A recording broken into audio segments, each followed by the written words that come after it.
CPM സംസ്ഥാന സമ്മേളനം കഴിഞ്ഞതോടെ പാർട്ടിയിൽ പ്രതിസന്ധി രൂക്ഷം. എ പത്മകുമാറിന്റെ പൊട്ടിത്തെറിയും പി ജയരാജനോടുള്ള സഹതാപ തരംഗവും അപ്രതീക്ഷിത തിരിച്ചടിയായി. മുഖ്യമന്ത്രിക്കും മന്ത്രി മുഹമ്മദ് റിയാസിനും താൽപ്പര്യമുള്ളവരെ പാർട്ടി ഘടകങ്ങളിൽ തിരികെ കയറ്റിയെന്നാണ് പ്രധാന വിമർശനം.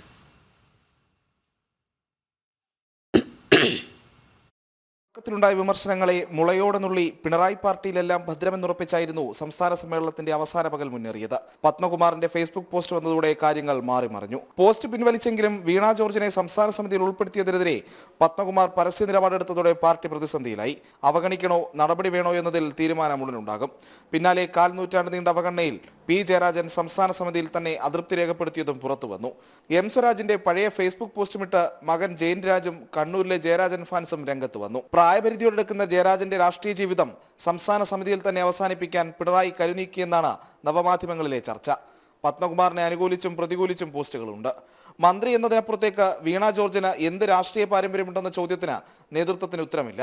പൊട്ടിത്തെറികൾക്ക് പിന്നാലെ CPMന്റെ പുതിയ നേതൃനിരയെക്കുറിച്ചുള്ള ചർച്ചകളും സജീവമാകുന്നു. പി ജയരാജനെ അവഗണിച്ച് ജൂനിയറായ MV ജയരാജനെ സെക്രട്ടേറിയറ്റിൽ ഉൾപ്പെടുത്തിയതും AK ബാലന്റെ ഒഴിവിൽ MB രാജേഷിന് അർഹതയുള്ള സെക്രട്ടേറിയറ്റ് അംഗത്വം നൽകാത്തതിലുമാണ് ഏറ്റവും വലിയ മുറുമുറുപ്പ്. തിരുവനന്തപുരം, തൃശൂർ, വയനാട്, കാസർഗോഡ് ജില്ലകളിൽ നിന്നാരും സംസ്ഥാന സെക്രട്ടേറിയറ്റിലില്ല. ടൂറിസം വകുപ്പിനെ വിമർശിച്ചത് കടകംപള്ളി സുരേന്ദ്രന് തിരിച്ചടിയായി.